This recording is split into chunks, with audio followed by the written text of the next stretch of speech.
All right, guys, welcome back. Today we're going to do the Uncanny X-Men on the N53 from Marvel Comics from 1981.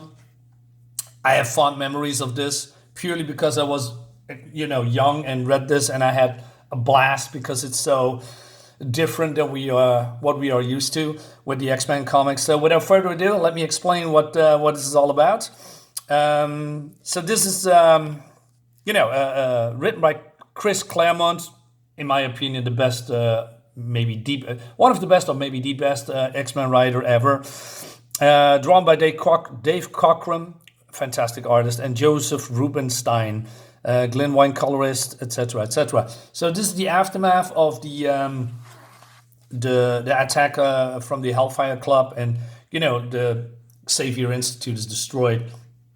But that's not the main focus here. The main focus here is when Kitty comes out, faces through the roof, and asks Colossus to come because Illyana, who still was a little kid here, wants to sleep, and she is afraid because of what happens, right? And Katya says, "No, we'll protect you." And by the way, she learned Russian because that's what Xavier did. Professor telepathically taught them all Russian. Is that how it works?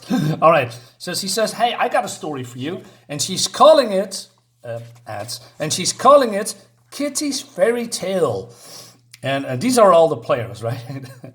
and it exactly what it is. It's a fairy tale. So this is somewhere in the past, I believe, and she is a woman called Pirate Kitty. And she has her lover, Colossus. I mean, I like it that, true love, right? And people are after him and her, and she says, "Hey, maybe we need to get out of here because they are probably wanted." But Colossus can magically transform in a one-man army, Man of Steel. So they want to, get on a boat and get out of here, but then they hear some scuffle. And there was some people ganging up some tourists, and he says, "Hey, we just come in peace." And he had to say, "Oh, we want gold." And they're getting attacked, but then they find out that these guys, he's a genie, he's a demon. And they want to slit his throat, right? But then Colossus comes in, and he says, "Oh no, it's Pirate Kitty and Colossus." He says, "Don't come back." And there's some goofiness in here. So the wizard is Xavier, right? And he says, "What are you doing in the most dangerous part of town?" "We sought to hire a boat. I am Xavier, master of the arts arcane. This is my lord Cyclops. He's a prince, a mighty warrior, a ruler. We are on a quest." So it seems that his Princess Jean allied herself with the primal universal forces. He was victorious, but in the process he was corrupted by the dark side of her soul.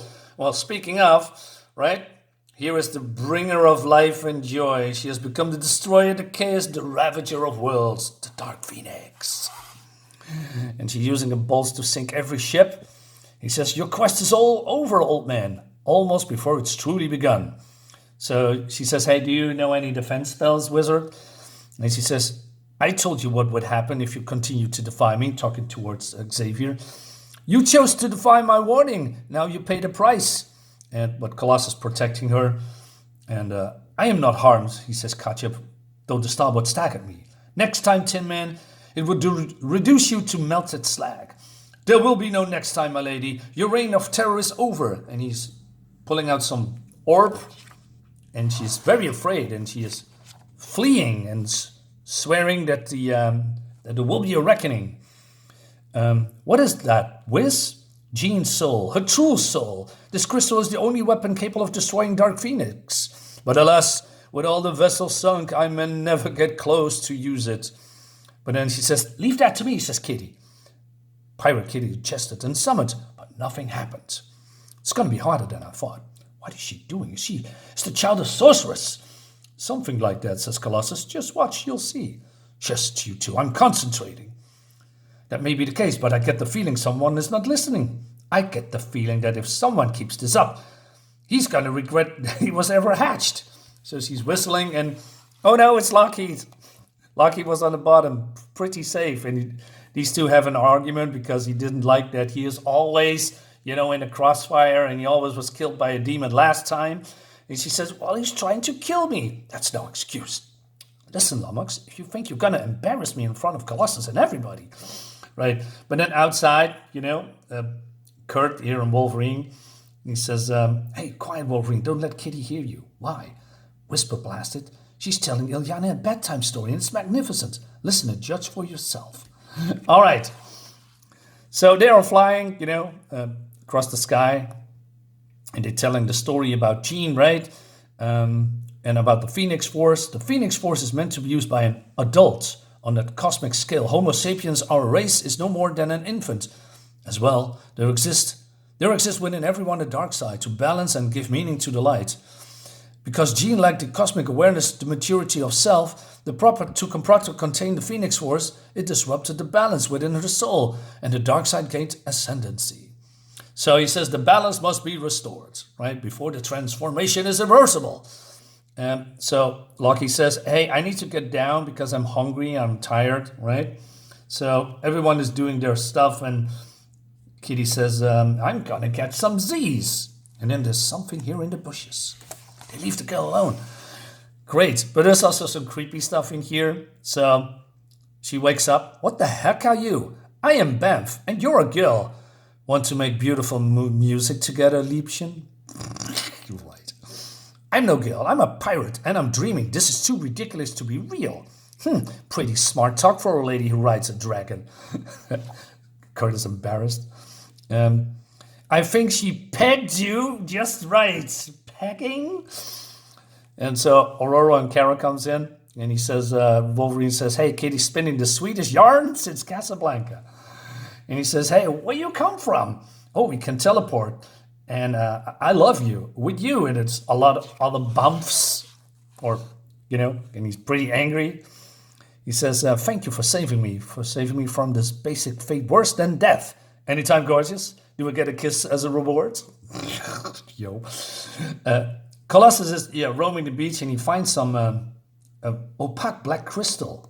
And he opens it because he thinks there's a message inside. But oh no, it's a genie. And she's called the Wind Rider. And she was been trapped by the Phoenix. And they were once friends, and they fought. But she couldn't, the Phoenix couldn't kill her. So she put her in this bottle. She's sealing me in the darkness of that jug. Dark Phoenix has much to answer for when we next meet. My comrade and also seek the Phoenix. We will be honored if you would join us. So, all right. But then before they can take off, it's, oh no, something else is coming. He says, well, what the heck are you? I'm mean. And, okay. Kitty may have pegged me, my friend, but she's skilled you to pegging, Jesus. So the others joining the party as well. And he says, now it's time to business. I had feeling for you, Janie Bub. And she, for me, you stole her, you gotta pay. Are you sure we can talk about this, Prince? What's going on here? So Cyclops says that this was a rival, and he never accepted a love for me. Be warned, Pirate Kitty, he's not one for talk. Darn straight, out of my way, short stuff. If you know any prayers, Prince. But then Colossus says he said, hey, you need to take it easy, right? Katya's my friend, and you harm her at your own peril. But he says, he has some claws. Whoop-de-doo, just what I've been looking for. Dessert. He says, yo. Come on, darling, indulge me, please. He looks so tasty. Behave yourself, Lockheed, and it goes triple for you, Fuzzy, or else. Anyway, so they go into the direction of the Dark Phoenix, but then, oh no, the sun is exploding, and it's the Dark Phoenix. He says, how do we stop her? We must try. And I hope she's friendly, says Bump. Hope springs eternal, little one, especially in the most hopeless of situations. Genie, wow! How brave you all appear. A pity I can see past the facade, to sense the terror in your hearts, but do not despair. That soul-shriveling, mind-numbing fear will be as fleeting as your lives. But, Xavier is a magician. He erects some kind of a shield, but they won't survive a second time. In that case, wizard, let us take the fight to her. Wind Rider, remember that within the soul of the demon lies the true self of one we cherish. Jean is not responsible for her actions as Dark Phoenix. We must spare her if we can. One thing at a time, my friends. We must stop her first. And the other ones, he says, I feel very small and quite useless. We are witnessing the battle of the gods. They are our friends, Colossus, and we gave our word. There has to be something we can do. So she says, hey, Lucky, can you zap the Phoenix with a shot of dragon flame? You're deaf clean. All that'll do is make her mad at me. Keep this up, Buster, and you'll make me mad at you. I can live with that, darling. So Wolverine says, I have a plan, and he's stabbing. It's okay. You dummy, he hates that. Okay, the others they're falling, but I can easily save them. The genie spell enveloped Kitty and her compatriots. What's happening? I feel funny. And she has butterfly wings. I said, what kind of wings are these for Pirate Kitty? Skirts of the seven seas. Yuck. And he has metal wings. And Cyclops has this, I don't know, chair. And he also can see through the blindfold that contains his accursed eyes of death. And they're charging in, right? But the dragon comes into the fiend, or mean, right? And he says, you're mine. And he's kicking, it's not kicking, right? Yeah, let's say kicking her straight into Phoenix. And adds, and Phoenix says, Fiend, you tempted fate for the last time. Talk is cheap, star mama. So everybody comes in, right? That is true. But the star, and she says, you cannot hold me. You could as soon try to contain the star. He says, that is true, but the star belongs in heavens. The rightful home of the Phoenix is in the entire cosmos, not in the fleshly casement of a young woman. You have done enough. In the name of mercy, in the name of Lady Jane, be free, be gone. Propelled by the wizard and the genie's will, sustained by the prince's love, and the lance of blinding energy speared into the heart of their foe, the woman disappeared, transformed into its true and huge majestic firebird. And battling it, the soul cell of the woman it has possessed. The combatants, indeed the entire world, watched in awe and terror, as a force that was as old as time, as primal as existence of self, battled a power that would not be denied. Jean has fought his battle once and lost, and the innocent lives has paid the price, giving a second chance. She does not fail.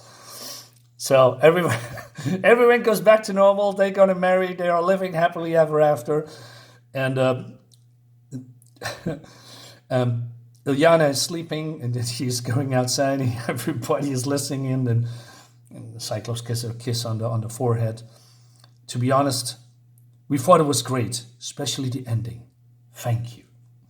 There are myriad dimensions and infinite number of alternate realities. Somewhere, somehow, Scott knows, the lovers did indeed live happily ever after. And for that, he is content.